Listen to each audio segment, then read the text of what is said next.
We've all heard of Davos and the World Economic Forum.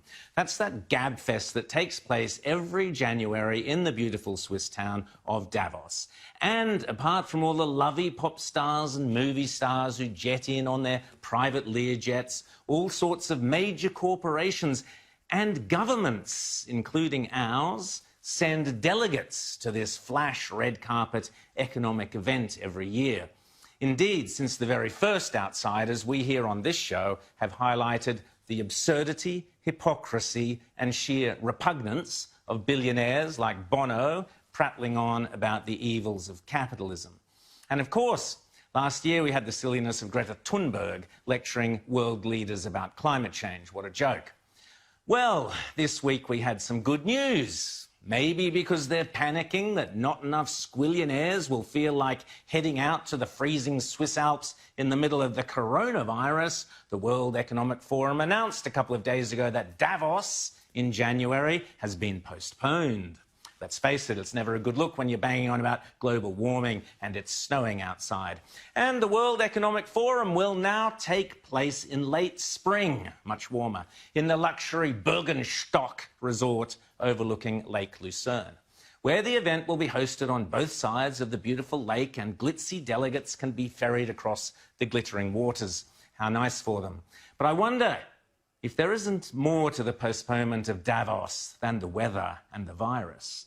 I wonder if perhaps certain governments and corporations are beginning to get, well, cold feet, as it were, about the next World Economic Forum, because they certainly should be. You see, the next World Economic Forum isn't just some lovey jet-setters climate gabfest. It's an anti-democratic enterprise designed to destroy your job, steal your prosperity, and rob your kids of a future. It's a hardcore, leftist, eco-horror show replete with quasi-fascism. I spoke a couple of weeks ago here about the disturbing trend among many of the world's left-wing elites to increasingly conflate COVID-19 with climate change, with many going so far as to suggest that all the measures applied to the coronavirus, the lockdowns, the destruction of businesses, the suppression of dissent, curfews, strong-arm police tactics, should become the new normal for dealing with climate change. And indeed, that is precisely what the next World Economic Forum is planning to do, to convince governments, with the help of big business and big tech, to bring about something deeply, deeply sinister called the Great Reset. The what? Precisely, it sounds kind of crazy enough, but it is a program designed to strip us of all our fundamental democratic rights in favour of a new form of society as dictated by the elites. First of all, here's a bit of the official promo ad for the Great Reset.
How lovely. As someone who made ads for many years for a living, let me tell you that that is just about as cliched and vomit-inducing as the most inane corporate ad can possibly be. But let me deconstruct it for you. In a nutshell, this promo is saying that all the very worst things in the world, from the coronavirus to bushfires, to riots, to pollution, to poverty, are somehow linked. Then it is claiming that they can magically disappear, literally at the push of a button. And just like that, everything in the world is made right and pure again. The Great Reset. What could be simpler? The World Economic Forum in January 21, which will serve as a global summit devoted to the Great Reset. This summit will bring the decision makers physically to Davos, but it will be interconnected with a virtual twin summit driven by the young generation, our global shapers. They will integrate over 400 hubs into the dialogue of Davos and ensure that the Global Reset Initiative is really forward-looking and takes into account the voices of all who are left behind. Now, put aside for the moment that that bloke looks like he's auditioning for the head of Smersh in the next James Bond movie. He is, in fact, Klaus Schwab, the founder and head of the World Economic Forum. He is a total whack job, in my opinion, and I'll get into that in a second. He's a big fan of drones, algorithms, and the Chinese Communist Party, and he believes there's a fourth industrial revolution underway that is changing what it means to be human. And he peddles this sicko fantasy that humans and machines will somehow merge in his green utopia. Bonkers, like I said, but this lunatic has some very, very powerful friends determined to push the Great Reset button along with him. Now is the historical moment, the time, not only to fight severe virus, but to shape the system. We have a unique but rapidly shrinking window of opportunity to learn lessons and reset ourselves on a more sustainable path. It is an opportunity we have never had before and may never have again. So we must use all the levers we have at our disposal, knowing that each and every one of us has a vital role to play.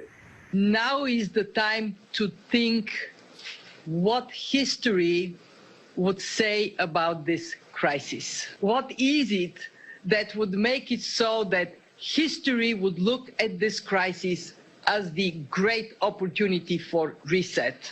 The Great Reset is a welcome recognition that this human tragedy must be a wake-up call. It is imperative that we reimagine, rebuild, redesign, reinvigorate and rebalance our world. Rebalancing investment, harnessing science and technology, and advancing the transition to net zero emissions, all elements of the Great Reset, are fundamental to building the future we need. Ah, yes, net zero emissions, the great climate cult mantra. The Prince of Wales, the International Monetary Fund, the United Nations, all determined to redesign and reimagine the entire world. What it means to be human, how money works, how political will can be enforced. And here are just a few other tasty tidbits scheduled for the Great Reset.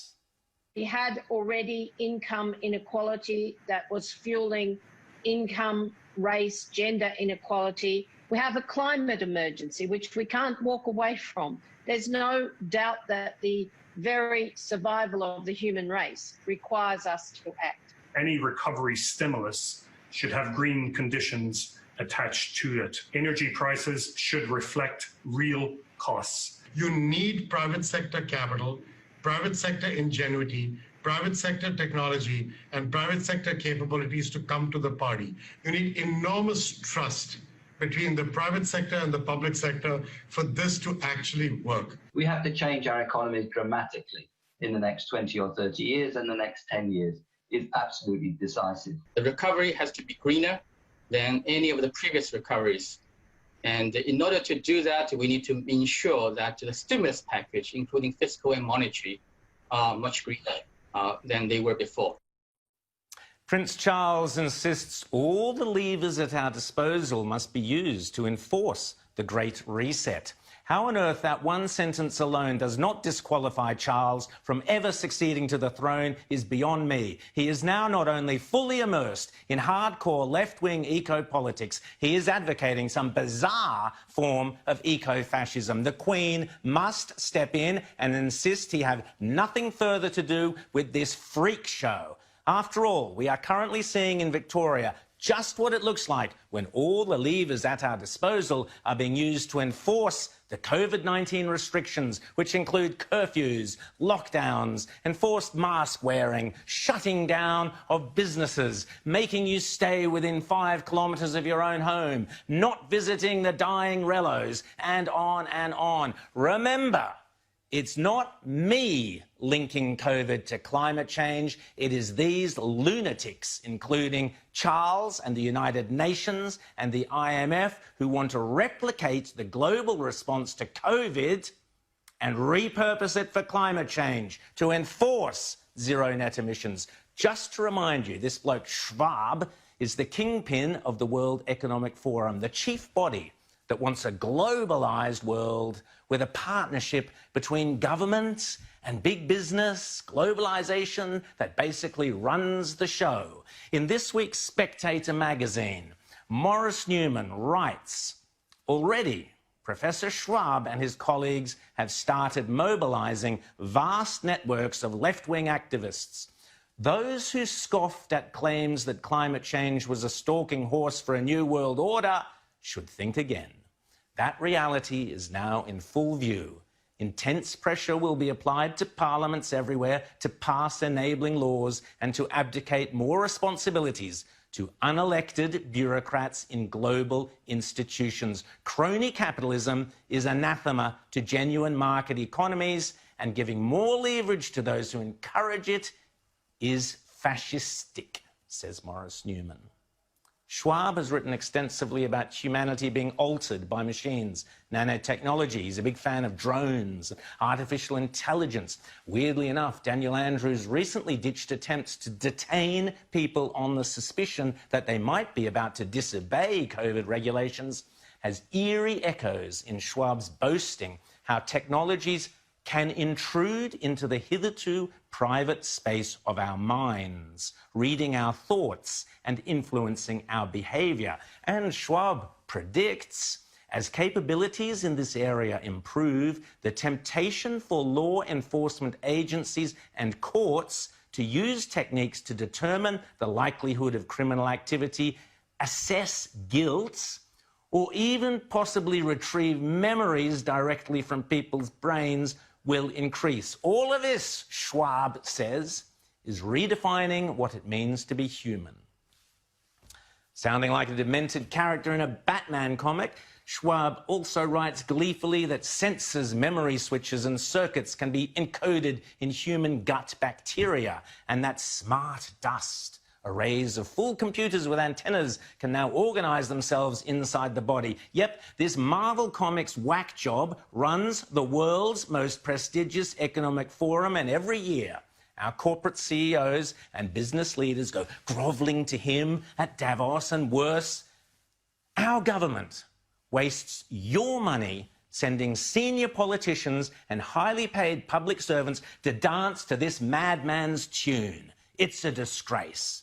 Oh, and did I mention he's a huge fan of China as the leader of his brave new world?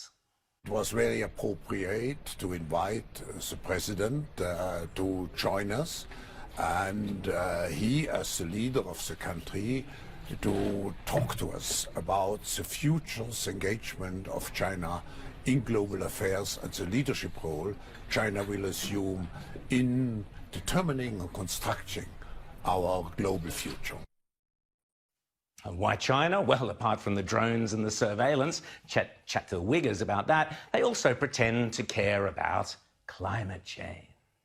And China has already taken the lead. Just look in the negotiations in Paris on the environment.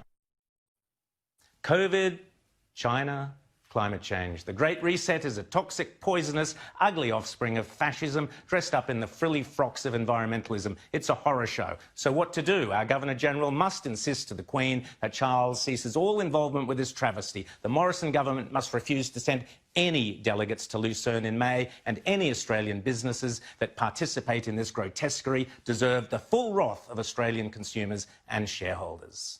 The next time someone tells us that tackling climate change is either too costly or too difficult, I think we need to remind them and remind ourselves of what just is happening right now. We not only have to demand change, but also create change. We have to live up to the expectations which we have created, and we will do so.